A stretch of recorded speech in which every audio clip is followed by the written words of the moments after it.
नमस्कार, आप देख रहे हैं जनभावना टाइम्स। आपके साथ मैं हूं अंकिता। कर्नाटक चुनाव में कौन होगा बाजीगर, किसके सर सजेगा कर्नाटक का ताज, ये 13 मई को साफ हो जाएगा। हालांकि बीजेपी और कांग्रेस में कांटे की टक्कर देखने को मिल रही है, लेकिन जेडीएस भी जोर आजमाइश कर रही है। कर्नाटक चुनाव में 5 किरदार ऐसे हैं जिसके बिना सियासी जंग अधूरी है। तो आइए जानते हैं कौन से हैं वो 5 किरदार। सबसे पहले बात करते हैं बीएस येदियुरप्पा की। येदियुरप्पा को कर्नाटक में बीजेपी का आधार माना जाता है। इन्होंने ही दक्षिण में बीजेपी के लिए द्वार खोले थे। येदियुरप्पा की ही अगुवाई में बीजेपी ने 2008 में 110 सीटें जीतकर सरकार बनाई थी। लिंगायत समुदाय के बड़े नेता येदियुरप्पा 4 बार मुख्यमंत्री की जिम्मेदारी संभाल चुके हैं। कर्नाटक के 2 बड़े समुदाय हैं, लिंगायत और वोक्कालिगा। सियासत में इनका ऐसा असर है कि अब तक 23 में से 16 सीएम इन्हीं समुदाय में से रहे हैं।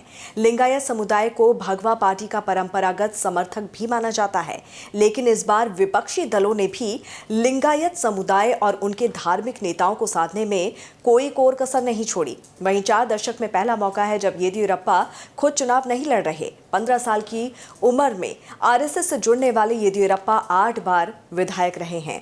कर्नाटक की राजनीति के दूसरे प्रमुख किरदार हैं डीके शिवकुमार।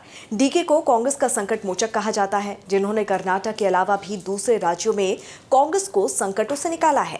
डीके नाम से मशहूर डीके शिवकुमार कांग्रेस के मुख्यमंत्री पद के दावेदारों में शुमार हैं।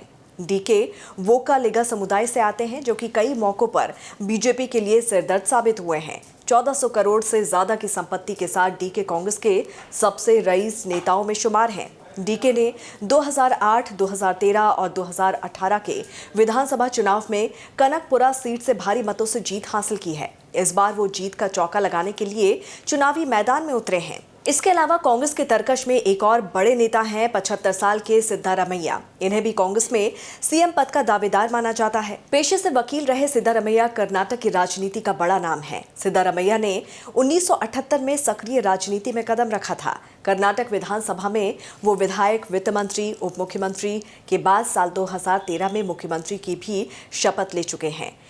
कुरुबा समुदाय के नेता सिद्धारमैया ने ऐलान कर दिया है कि ये उनका आखिरी चुनाव होगा। एचडी देवेगौड़ा के साथ निष्ठापूर्ण काम करने वाले सिद्धारमैया को मतभेदों के बाद 2005-06 में जेडीएस से बाहर का रास्ता दिखा दिया गया था। फिर उन्होंने कांग्रेस का हाथ थामा और कर्नाटक की राजनीति के शिखर तक पहुंच गए। कर्नाटक के पूर्व मुख्यमंत्री एचडी कुमारस्वामी कर्नाटक राज्य जनता दल सेक्युलर के अध्यक्ष और भारत के पूर्व प्रधानमंत्री एचडी देवेगौड़ा के सबसे छोटे बेटे हैं। उनका पूरा नाम हरदान हल्ली देवीगौड़ा कुमारस्वामी है, जो कुमार अन्ना नाम से लोकप्रिय हैं। वो जनता दल एस पार्टी के गतिशील, सफल और सबसे कुशल नेताओं में से एक माने जाते हैं। हालांकि उनकी रुचि राजनीति से दूर सिनेमा में ज्यादा रही है। राजनीति में आने से पहले वो फिल्म प्रोडक्शन और डिस्ट्रीब्यूशन से जुड़े रहे। उनका विवादों से भी गहरा नाता रहा है। वो द्विविवाह के आरोप, जनता कल, खनन घोटाला, विश्वभारती मामलों सहित विवादों में शामिल रहे। 2 बार मुख्यमंत्री रहे।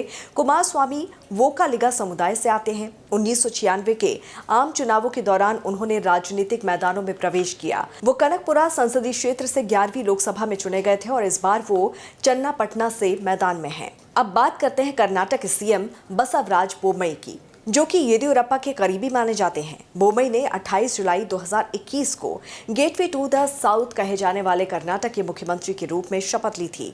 वो लिंगायत समुदाय से आते हैं और उनके पिता एसआर बोम्मई भी राज्य में सत्ता की कमान संभाल चुके हैं।